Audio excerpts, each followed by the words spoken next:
गुरुमंगल mission समाज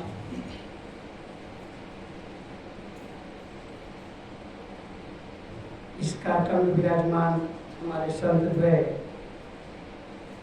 सदगुरु कबीर जागो आश्रम सेंचुआ से संत श्री विजय साहब जी और मेरे सहयोगी संत श्री आदित्य साहब, सदगुरु कबीर संस्कार आश्रम करगा से त्रिमूर्ति हमारी साथी बहन है, निर्छिप विवेकी हंसजनों, शक्ति भक्ति के स्रोत मेरी माताओं और नन्हे संस्कारी बच्चों। सदगुरु कबीर का एक पद है, बोलना कासों बोलिए रे भाई, बोलत ही सब तत्व नसाई, बोलत बोलत बाड़ू विकारा, सो बोलिए जो पढ़े विचारा, मिलही संत वचन भी कहिए, मिलही असंत मौन हो रहिए, पंडित सो बोलिए हितकारी, मूर्ख सो रहिए झकमारी, कहाँ ही कबीर अर्धघट बोले, पूरा होए विचार में बोले। ये सदगुरु कबीर का प्रसिद्ध पद विजक से। इस शब्द को आद्योपांत शुरू से लेकर के और अंतिम चौपाई तक कभी आप देखेंगे तो इसमें वाणी का सुधार,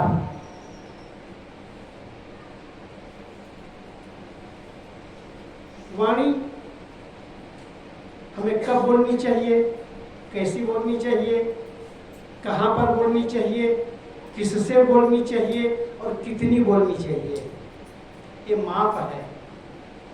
माप वो ऐसा माप है कि आप वाणी को जब बोलते हैं तो तौल करके बोलते हैं। साहब कहते हैं शब्द संभारी के बोलिए, शब्द के हाथ न पाओ, एक शब्द करे औषधि, एक शब्द करे घाव। वाणी ये बहुत कीमती है।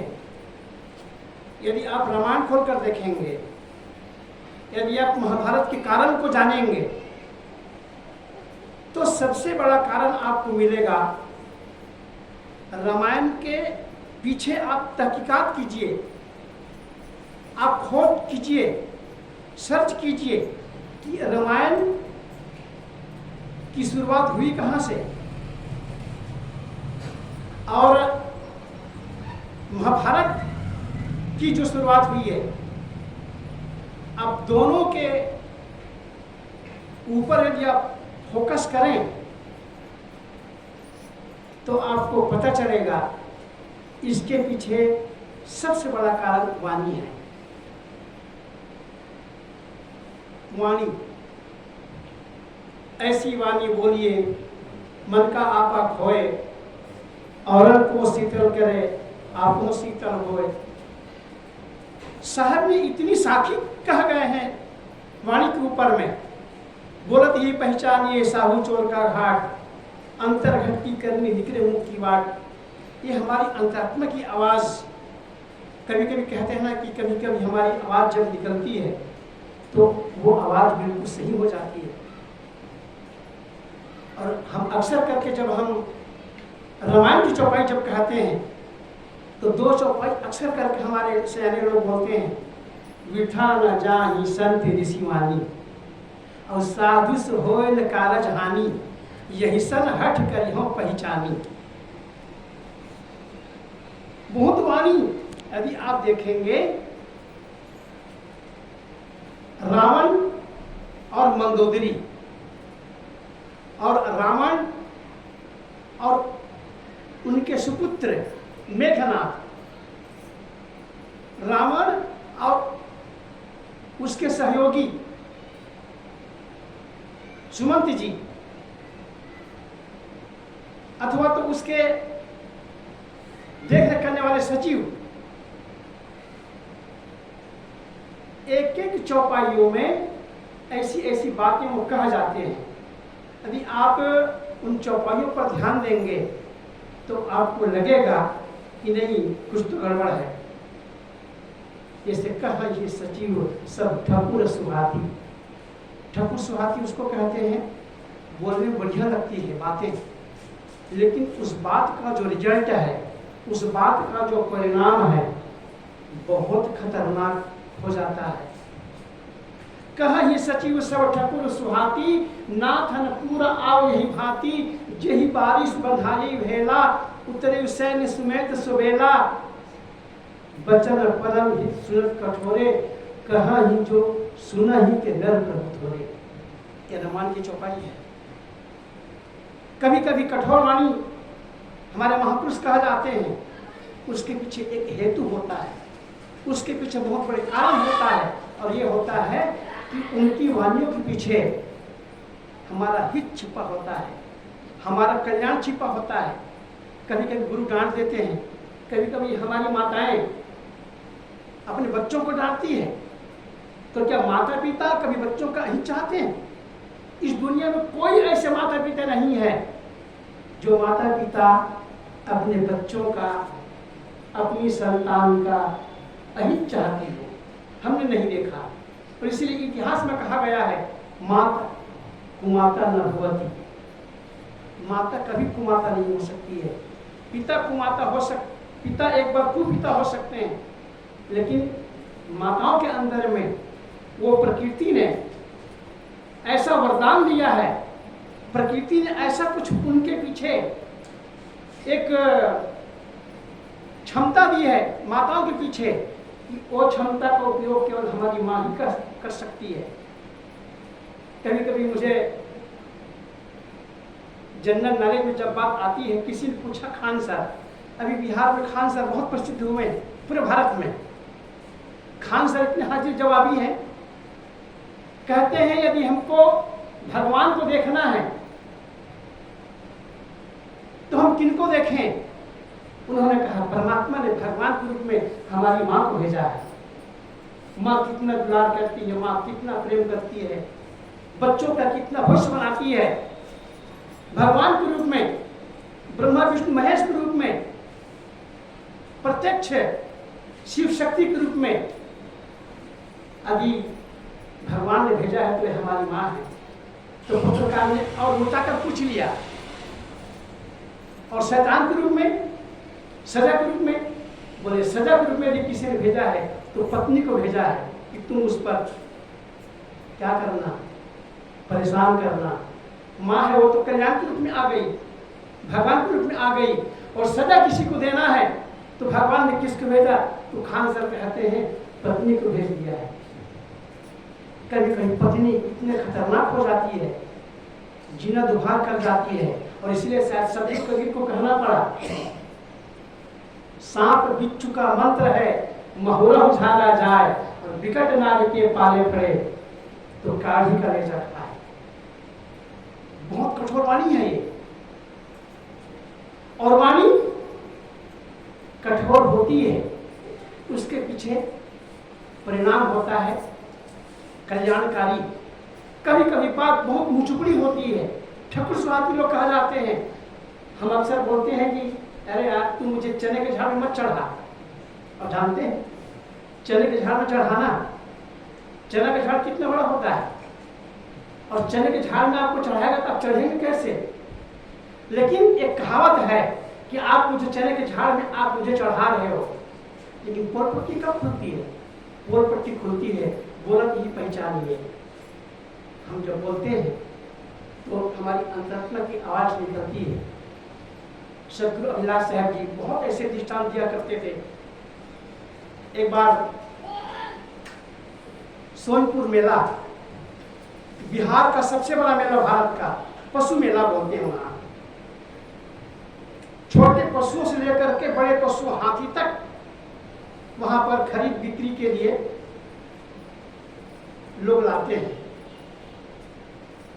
एक महमद हाथी को लेकर के बेचने के लिए आया। कई हाथी, हजारों हाथी, अब हाथी को एक आदमी पहला दिन आ करके देखता है, घूर घूर करके देखता है, आगे जाता है, पीछे जाता है, आगे आता है, पीछे आता है, टांग के बीच में आता है। पहलवान को लगता है, महावत को लगता है कि ये मेरी कहीं न कहीं कमजोरी को जान जाएगा, तो हाथी मेरा बिकने वाला नहीं है। तो उसको 1000 रुपये दे देता है, कहे जा घर जा। वो चला जाता है। फिर दूसरे दिन फिर आता है, वो फिर देखता है घूम घूम करके, फिर वो कुछ खोज कर रहा है, कुछ सर्च कर रहा है।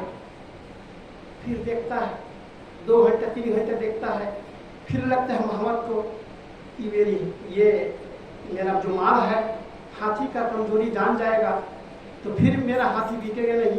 फिर उसको 2000 रुपये देता है, फिर वो भाग जाता है। वो सोचता है कि मैं देखता हूँ हाथी को देखने में मुझे पैसा मिल रहा है, ये तो बड़ा गजब हो गया है, देखने में पैसा मिलते हैं तो क्या हानि, मैं रोज आकर के मैं देखूंगा। तीसरा दिन फिर आया वो, और फिर देखने लगा आगे पीछे, घंटा 2 घंटा। तो उस पहलवान ने कहा,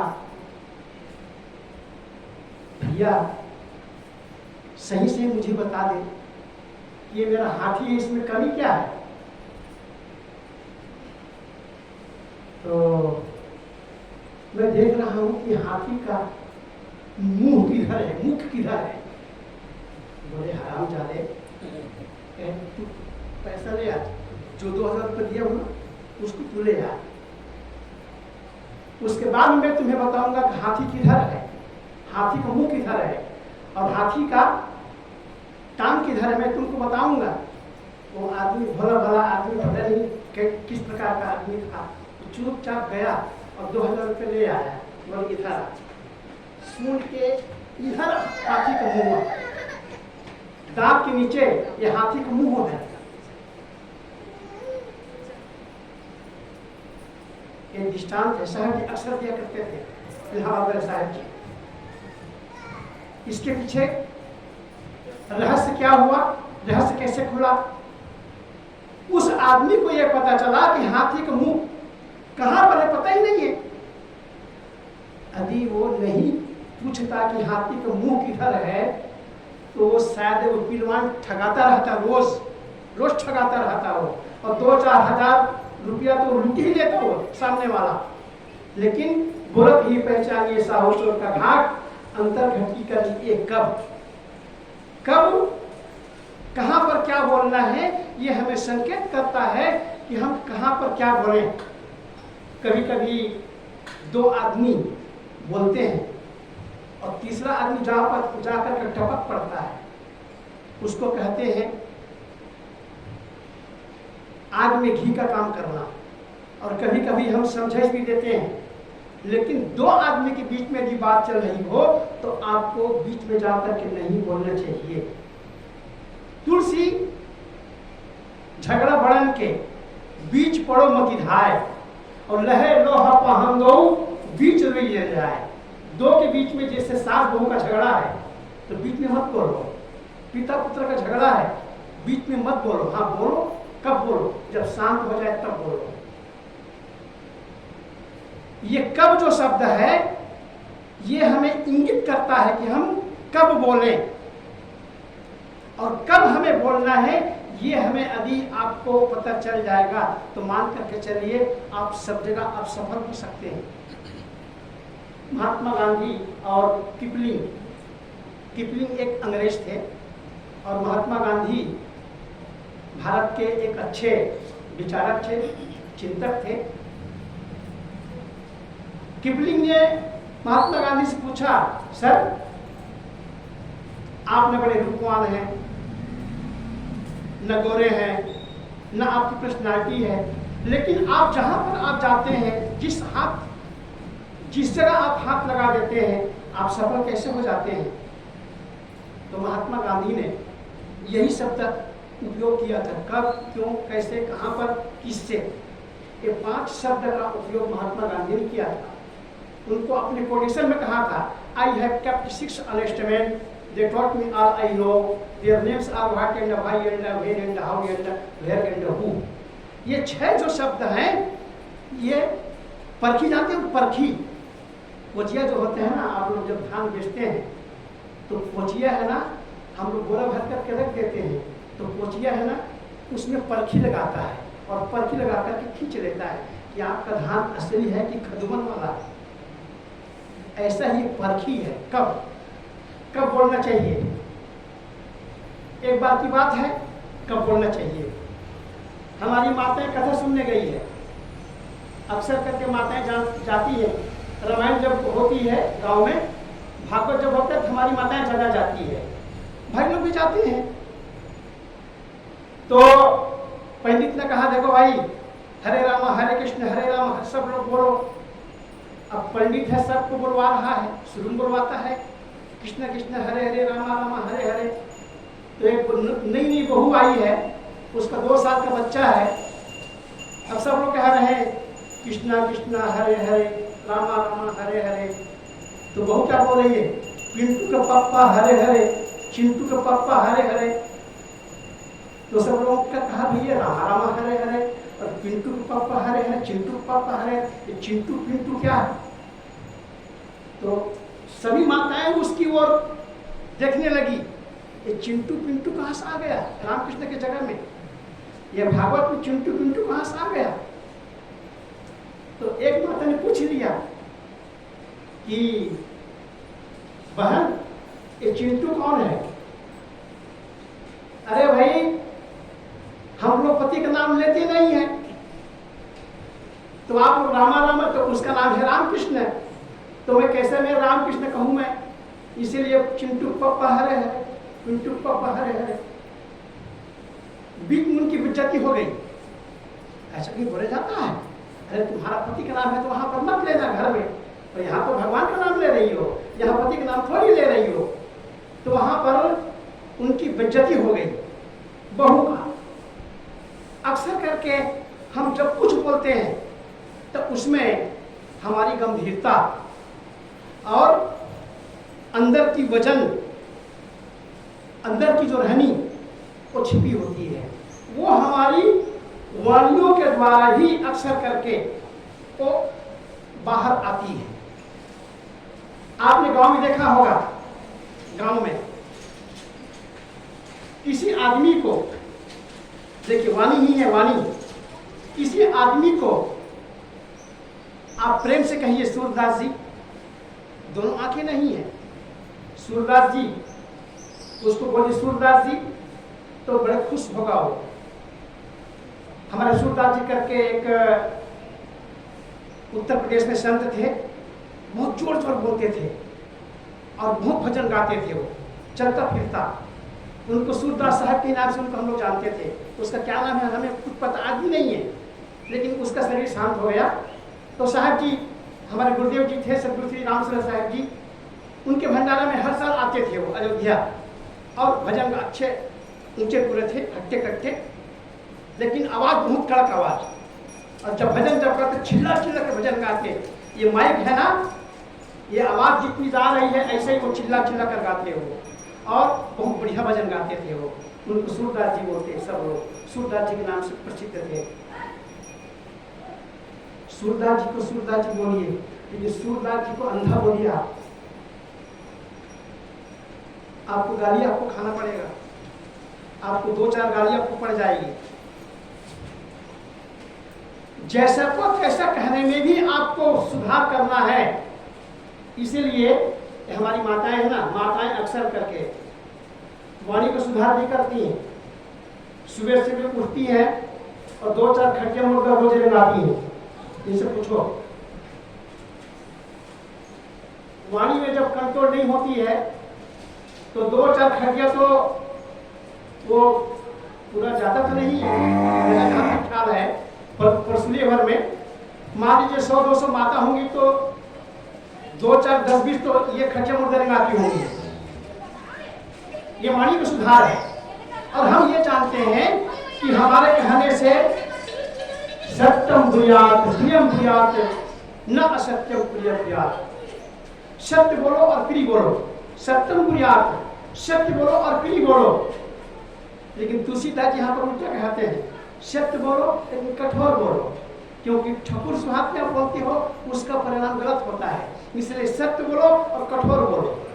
कभी कभी सत्य जब हम बोलते हैं तो कठोर भी होता है, और कभी कभी मुझुपड़ी बातें होती है वो बहुत अहितकारी हो जाती है। इसलिए कहते हैं आप जब बोलें, किसी डॉक्टर इमर्सन ने कहा था, run before jump and speak before think. यदि किसी को हाई जंपिंग करना है तो आपको दौड़ना पड़ेगा। डॉक्टर इमर्सन ने कहा है यदि आपको हाई जंपिंग करना है तो आपको दौड़ना पड़ेगा, और दौड़ करके ही आप कूद सकते हैं। जितना हाई जंपिंग आप, हम लोग पहले थे स्कूल में तो कूदते थे हाई जंपिंग। तो कहते हैं आपको कूदना है तो दौड़ना ही पड़ेगा, निश्चित आप मान लीजिए। और कहते हैं आपको बोलना ही पड़ेगा, ये हमें पता है, आप बोलिए। लेकिन कहते हैं स्पीक बिफोर थिंक, आप बोलने के पहले आप तोड़ लीजिए कि मैं क्या बोल रहा हूँ, मैं क्या बोल रहा हूँ। और वाणियों में ये क्या छिपी हुई है। अक्सर करके हम लोग जब उदाहरण देते हैं तो उदाहरण देते हैं पंडिताइन का और माताओं का। यद्यपि भाइयों का भी बहुत बड़ा दोष वाणी के अंदर में है, लेकिन दृष्टांत कैसे बना? दृष्टांत बना बड़े लोगों से। एक तो गुरु लोगों को दृष्टांत बन गया। सदगुरु कवि ने किसको संबोधन किया? कहीं कभी सुनो हो साधो और कहीं कभी सुनो हो पंडित। पंडित, साधु, अगुआ, इन लोगों को सावधान किया है, क्योंकि ये लोग गलती करेंगे तो सब लोग ये आदर्श मानेंगे घर में। इसलिए पंडितों को सावधान करते हैं साहब जी, गुरुओं को सावधान करते हैं, अवधू को सावधान करते हैं। और कभी कभी कहीं कभी सुनो न लोई और भूतवा के पुतले भूतवा होई, कहीं कभी आम जनता को भी संबोधित करते हैं।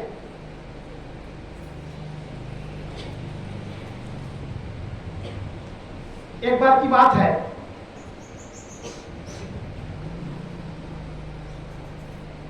एक गांव में नई बहू आ गई। नई जब बहू आई तो सब काम तो सासू माँ करती है, और जितनी बहुएं हैं पहले जब घर में आती है तो एक साल तक, आप लोग याद रखिएगा, मेरी माताएं ज़्यादा हैं घर में, माताओं को एक बार बहू जरूर पूछती है, माता जी कौन सी सब्जी बनाना है और कितने बनाना है, क्योंकि अनुभव नहीं है घर में सब्जी क्या हमको पता नहीं है। नहीं है, धीरे धीरे 1 साल 2 साल 3 साल जब समय निकल जाता है तो उनको अनुभव हो जाता है कि घर में कितने मेंबर हैं, घर में कितने सदस्य हैं, कितने बनाना है और कितना क्या करना है। एक बार सासू माँ कथा सुनने गई, और कथा सुनने ये कहा कर गई बहू को कि बहू रानी देखना 2-3 दिन का वो दही इकट्ठा हुआ है, उसको मथ लेना और मथ करके फिर अपना काम कर लेना। अब बहू आई है, अनुभव तो है नहीं, सासू माँ कथा सुनने गई है और बहू है बिलो रही है दही को। अब दही जब हम बिलोते तो क्या निकलता है? कुछ निकलता है, सार अंश। अब वो जब निकल गया तो दौड़े वो बहू है वो सास के पास में गई, और सास के पास में जब गई तो बहू कहती है वो आ गया है, वो आ गया है। और सास बोलती है वो क्या आ गया है? वो आ गया है, वो आ गया है। 2 बार 3 बार बोले वो आ गया है, तो सास समझे ना, और कथा में उधर डिस्टर्ब हो रहा है, और बहू कहती है वो आ गया है, अब मैं क्या करूं? अरे क्या आ गया है? तो पता है आपको इसका रहस्य क्या है? ससुर का नाम मक्खन लाल। अब मक्खन आ गया है, अब बहू कहे तो कहे कैसे? अंत में पता चला कि वो माता जी वो जो निकालते हैं वो धीरे धीरे धीरे धीरे जब भेद खुला तब पता चला कि मक्खन निकल गया है। अब उसको कैसे निकालना है मुझे आता ही नहीं है, तो क्योंकि सबको मक्खन निकालने भी नहीं आता है, तो मक्खन निकालने के लिए उंगली को टेढ़ी करनी पड़ती है, तब जाकर के वो मक्खन निकलता है। अब बहू को इतना भी नहीं पता है कि कथा सुनने गई है सासू माँ, वहां जाकर के तुम ऐसे वो हंसी के पात्र बन गई हो कि वो आ गया है, अरे उसी को बोल देती, इशारा करके कुछ आ गया है, अरे मक्खन ससुर का नाम मक्खन था तो उसके जगह पर कुछ लेवला बोल देती, वो तो देती ना, लेकिन ऐसा नहीं, वहां पर वो हंसी के पात्र को बन गई। और अंततः शर्माना पड़ा उसको। कब बोलना है यही हमको पता नहीं होता है कि हम उस वाणी का उपयोग हम कैसे करें और कब करें और कहां पर करें, ये दिक्कत हो जाती है। अक्सर करके आप देखे होंगे किसी का नाम गांव में अलग होता है और हम उसको अलग उसको उपनाम धर देते हैं, जैसे जैसे उल्लू। श्रीदास साहब जी अक्सर करके इसको कहा करते थे उल्लू, तो गांव में उसका नाम अलग था और दूसरा नाम उल्लू पड़ गया। तो उल्लू क्यों पड़ा? तो हम जब घर में थे तो हमारी बुआ थी और एक दोहा बोलती थी साखी, लक्ष्मीबाई कंडावी ने और भीख मांगे धनपाल, और अमर सिंह दानी को मरते देखा तो बने रहे वो ठन पाल। पता नहीं ठन पाल क्या चीज है, वो ठन पाल का नाम ही था। और ठन पाल को बार बार जब ठन पाल कोई बोले ना तो उसको थोड़ा बेइज्जती महसूस होती थी, तो उस नाम को बदलवाने के लिए गुरु जी के पास में गया, और गुरु जी के पास में गया तो एक गांव मिला, तो वहां गोबर भी नहीं थे। पूछे बहनी तुम्हारा क्या नाम है बहन? तो बोले लक्ष्मीबाई। अरे लक्ष्मीबाई खुद साक्षात लक्ष्मी है, अरे गोबर भी नहीं है। उनको बड़ा आश्चर्य हुआ कि लक्ष्मीबाई कहीं गोबर गिनती है। और आगे एक आदमी भीख मांग रहा था, दे दे राम जवा दे राम, माता कुछ मिले। उनको पूछा भैया आपका नाम क्या है? बोले धनपाल। अरे धनपाल को तुम भीख मांग रहे हो? फिर आगे बढ़े, क्योंकि अपने नाम को बदलने के लिए गुलिस्तान जा रहा था। तो तीसरा गांव जब गया तो राम नाम सत्य है, सबका यही गत है, राम नाम सत्य है। पूछे भैया ये आदमी जो चला गया है राम नाम सत्य करके, आप बोले इसका क्या नाम था? बोले इसका नाम अमर सिंह। अरे लक्ष्मीबाई कंडावी ने और भीख मांगे धनपाल, और अमर सिंह दानी के तो उल्टा ही उल्टा हो रहा है। इसलिए भैया मुझे नाम नहीं बदलना है। तो मुझे कहा मुझे अपना काम बदलना है, तो कहे अंतिम में ठन पाल दिया, ठीक है मेरा जो मेरा नाम रख दिया है गुरु महाराज ने, माता पिता ने। तो पहले का नाम ऐसे होता था, जैसे उस दिन हम लोग आए थे हमारे देव सिंह भैया के पिताजी के पूरे काम में आए थे, तो कहे भाई बुधरु नाम। तो एक हमारे संत कह रहे थे बुधवार को पैदा हुआ होगा इसलिए बुधरु नाम। कोई चैत में पैदा हो गए तो चैती बाई चैत राम, कोई फागुन हो गए तो फागुन राम। तो पहले के लोग पंचांग देखते नहीं थे, सीधा नाम उसके धर देते थे ऐसा, क्योंकि नाम से कुछ लेना है नहीं। ऐसा ही कोई वैसे कुछ अक्षर निकल गए अक्षर से वो ठन पाल रख दिए, तो उसको उल्लू उल्लू बोलते थे, नाम उसका दूसरा था। तो उल्लू नाम का जो आदमी था उन्होंने सोचा कि ये लोग उल्लू करके मुझे चिढ़ाते हैं, और मुझे उल्लू करके मुझे गाली देती है। उल्लू गाली शब्द है। जैसे हमारी माता कभी कभी रोगहा बोल देती है, जानते हैं रोगहा, ROGUE, ये इंग्लिश शब्द है, इंग्लिश शब्द है। और इंग्लिश शब्द ये रोगहा मतलब बीमार नहीं होता है, माताएं सुन लो, रोगहा मतलब बीमार नहीं होता है, ये इंग्लिश शब्द है रोग। और रोग मतलब बदमाश, बदमाश को बोलते हैं इंग्लिश में रोग। अब रोग भर कहे तो जबान नहीं लग पाती है, तो उसमें हा को जोड़ दिए, रोगहा उसको लगा दिए, अब उसका मतलब होता है बदमाश। तो एक गाली जो शब्द है हम अक्सर कभी कभी देते हैं लेकिन हम जानते नहीं हैं। लेकिन एक बात याद रखना, गाली है वो गाली है। श्रुताम धर्म सर्वस्वम श्रुत्वा चैवावधारताम आत्मना प्रतिकुलानि परिसामना समाचरे। हिंदू हो, मुसलमान हो, सिख हो, ईसाई हो, माता हो, पिता हो, गुरु हो, किसी को भी आप गाली देंगे तो गाली वो गाली ही है, उसके लिए वो अमृत के काम करने वाला नहीं है। गाली मतलब गाली। और इसीलिए हमारे संत जब उपदेश जब देते हैं तो कहते हैं वचन का सुधार, गाली निंदा झूठ है। गाली नहीं देना, झूठ नहीं बोलना और निंदा नहीं करना, ये वचन का दोष है। तो गाली मतलब गाली, किसी को भी आप गाली दीजिए दुनिया में, वो गाली तो गाली है। तो उल्लू जो शब्द है वो तंगा करके वो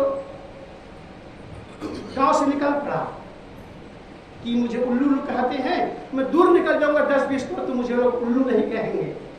तो एक जगह गया गांव में, और कहाँ गया वो गया कुआं के जगत में। कुआं का जो पार होता है उसमें जा करके बैठ गया। हमारी माताएं सुबह सुबह पानी, पहले तो क्या है नल तो होता नहीं था घर घर, अब तो घर घर नल जल है। पहले कुआं होता था और एक ही कुआं, और एक ही कुआं में गांव भर के माताओं को पानी भरना है। तो वो आदमी जाकर जगत में बैठ गया जहाँ पर पानी भरना है। तो एक ने कहा माता जी ने, भैया आप वहाँ बैठ जाओ। तो वहाँ सट करके फिर वहाँ गए, और वहाँ गए जहाँ पर दूसरी माता पानी भर रही थी, कहे भैया आप वहाँ बैठ जाओ। अब वो आदमी नाच रहा है 2-3 जगह, लेकिन ऐसी जगह वो ढूंढ नहीं पा रहा है कि हमारी माताएं पानी न निकाले, वहाँ मुझे बैठना चाहिए।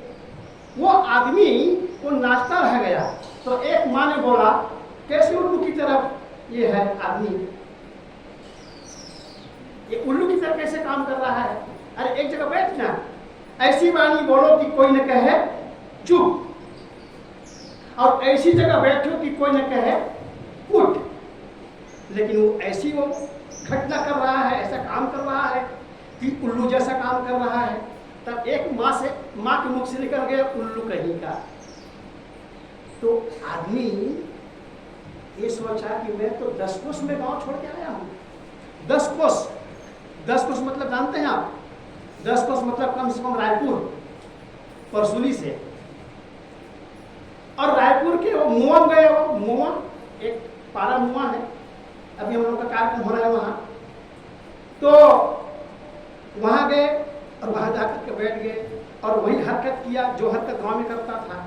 तो माता जी के मुख से निकल गया उल्लू कहीं का।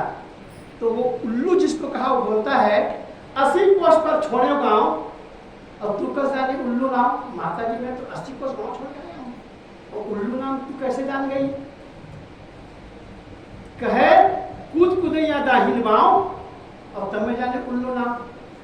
यहाँ से वहाँ कूद रहे हो जब से आए हो कुआं के पास में। तो कूद जो मचाए हो, और कूद मचाए वही तुम्हारा उल्लू नाम को रख रहा है, क्योंकि तुम्हारी गति ऐसी है, तुम्हारा एक्शन ऐसा है कि तुम उल्लू वाला काम कर रहे हो। इसलिए डॉक्टर इमर्सन ने कहा action is greater, action is greater than loud speaker. Action जो हम करते हैं, क्रिया जो करते हैं, वो हमें बताती है, वो क्रिया हमें बताती है कि हम कैसे हैं। यदि आप क्रिया आप ना करें तो पता ना चले, लेकिन क्रिया आप जो करते हैं तो क्रिया के अनुसार से आपको नाम भी पड़ता है। इसलिए कहते हैं कूद कूदैया दाहिन बाँव, तब में जाने उल्लू नाम। इसलिए एक्शन का महत्व है। एक्शन और कभी कभी हम कहते हैं, अक्सर करके कहने वाले कुछ भी कहते हैं, लेकिन हमारा एक्शन, हमारा कर्म है, वो कर्म हमारा सही होना चाहिए। मैं सतगुरु कबीर की वो वाणी, बोलना कासम बोलिए रे भाई, कब क्यों कहाँ कैसे कहाँ पर और किससे, ये अभी आपको नॉलेज हो जाए, आपको ज्ञान हो जाए तो मान करके चलिए आपका जीवन सफल हो सकता है। और इसके पीछे वाणी का सुधार बहुत बहुत जरूरी है। शुरू में मैं कहा था कि महाभारत कैसे हुआ, वाणी के असंयम के कारण से ही महाभारत हुआ। यदि द्रौपदी ये न बोली होती, अंधा का लड़का अंधा, ये जानते हैं ये महाभारत का सबसे बड़ा कारण है, अंधे का लड़का अंधा, और आप उसको गाली दे रही हो, एक भाई को गाली नहीं दे रही हो, अब 100 भाई कौनों को आप गाली दे रही हो, अपने वो ससुर को गाली दे रही हो, अंधे के अंधा। और ये कोटेशन इतना उत्पात मचाया, इतना उत्पात मचाया। आप जानते हैं ये कोटेशन है, शुरुआत कहाँ से हुई, यहीं से शुरुआत हुई। कभी कभी जब हम ठान लेते हैं डू और डाई मुझे करना है, तो हम उस वाणी को अनुसार से हम उसको करके ही उसको दम लेते हैं, करो या मरो। और ये कोटेशन ने, इस वाणी ने दुर्योधन को ऐसा उन्होंने कहना चाहिए जोश दिलाया कि उन्होंने कहा मैं तुमको देख लूंगा। और जानते हैं जब आदमी जब बेहोश हो जाता है, होश में नहीं होता है, तब आदमी कुछ भी कर गुजरता है। बस ऐसे ही ये वाणी है। रामायण के पीछे आप आइए, 3 लकीर खींची हुई है, और 3 लकीर खींची हुई है, और सीता को कहा भगवान राम ने,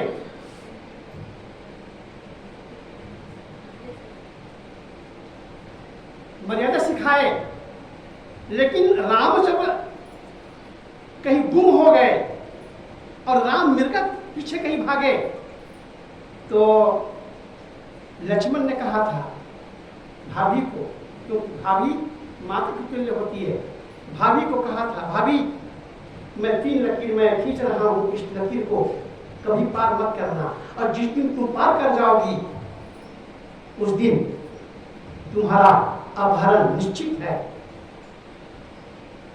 और इसलिए किसी ने कहा है अति रूपेण वै सीता, अति गर्वेण वै रावणा, अति धना बलिर्बधौ, अति सर्वत्र वर्जे।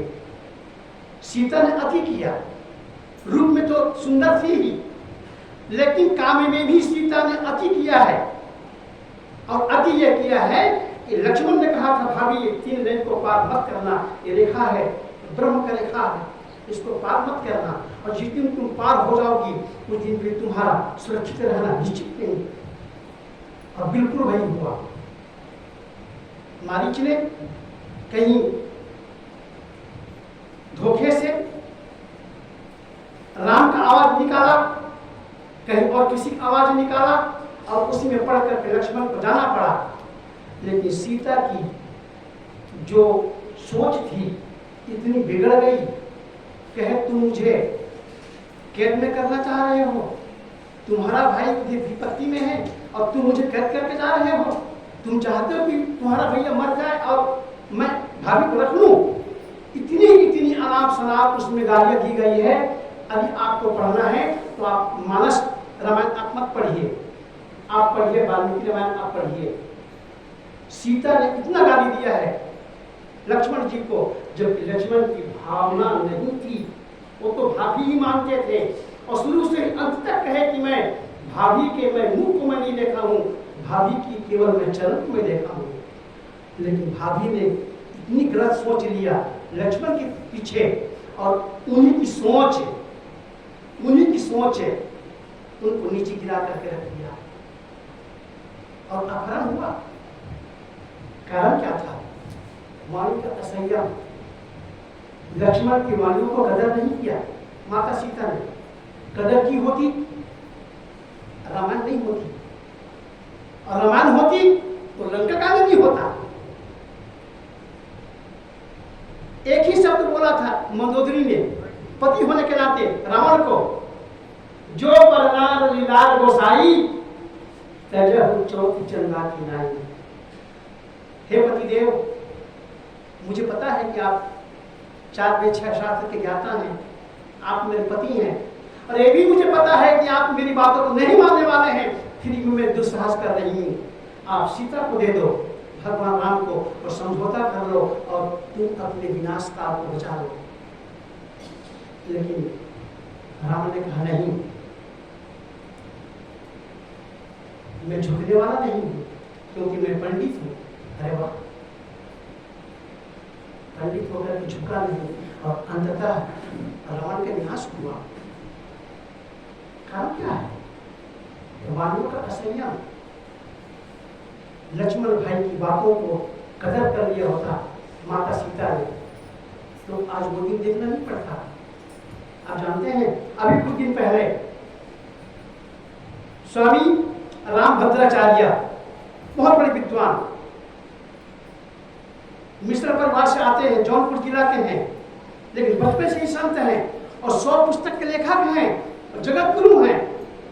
उन्होंने वृंदावन में रहने वाले प्रेमानंद जी महाराज, जो अक्षर संत हैं, बहुत अच्छे संत पहुंचे हुए, उनके प्रति टिप्पणी कर दी जाती है वो तो पढ़े लिखे गंवार है और उसके पास कोई चमत्कार नहीं है। इतनी उनकी बेइज्जती हुई है इंटरनेट में, और आज सब लोग आप लोग देख रहे हो कि हम अपनी वाणियों के द्वारा ही अपनी इज्जत को हम बेचते हैं। और अंततः हुआ क्या? स्वामी प्रेमानंद जी ने एक शब्द नहीं कहा उसके प्रति, और अंततः स्वामी रामभद्राचार्य को माफी मांगना पड़ा। इंटरनेट में उसको माफी मांगना पड़ा कि नहीं, मेरा भाव ऐसा नहीं था, तो मेरे बच्चे के समान है, और दोनों ब्राह्मण कुल के हैं। लेकिन स्वामी रामभद्राचार्य को उसको ये लगता है कि मैं भगवान राम का कुल गुरु हूं, क्योंकि मेरा गोत्र वशिष्ठ है। अब बताइए, मेरा गोत्र वशिष्ठ है, मैं भगवान राम का गुरु हूं, कुल गुरु हूं, इसलिए वो मेरे सामने स्वामी प्रेमानंद जी कुछ नहीं है। लेकिन आप संतत्व के सामने सबको आपको झुकना पड़ता है। संत वो पद है जो दुनिया में संत से बड़ा और कोई पद नहीं है। और आपको मैं लिखा था एक जगह में, एक के पास में आंख नहीं है, रामभद्राचार्य के पास में 2 आंख नहीं है, लेकिन स्वामी प्रेमानंद के पास में 2 किडनी नहीं है। दोनों ही 2 चीजों से अपंग है, लेकिन दोनों भी एक दूसरे को नहीं चाहते। कहीं न कहीं ये वाणियों का जो असंयम है हमें कहाँ ले जाती है। इसलिए हम सोचें और सोच करके अपनी वाणियों का हम सुधार करें। सज्जनों, सदगुरु कवि ने जो कहा था, बोलना का सो बोलिए भाई, बोलत ही सत्य रसाई, और बोलत बोलत बाणु विकारा, सो बोली जो पढ़े विचारा। इस सदगुरु कवि का महामंत्र है, और महामंत्र है ऐसी वाणी बोलिए मन का आप होए, औरत को शीतल करे, आपको शीतल होए। ये सदगुरु कबीर का ये महामंत्र है, और इस महामंत्रों को हम घर घर में अपनी बेटियों को, अपनी बहुओं को, अपनी सहभागिनी को, जीवन संगिनी को हम बताएं कि वाणी का कीमत कितना है। हमारे महापुरुष कहते हैं, दे दिया दे दिया दे दिया। आप जानते हैं मुसलमानों में तलाक तलाक तलाक, और जिस तलाक को नरेंद्र मोदी ने खत्म ही कर दिया, तलाक तलाक तलाक खत्म। हम तलाक तलाक नहीं मानते हैं, तुम्हारी तलाक तुम्हारे पास में है, इसलिए तलाक तुम्हारा नहीं चलेगा। अब बस ऐसे ही है हमारी भारतीय संस्कृति में, दे दिया दे दिया दे दिया, वो धन आपको जिभ्या हारे धन करा है। जिभ्या जब हम हार जाते हैं तो धन हम हार जाते हैं। बस यही हमारी भारतीय संस्कृति की विशेषता है।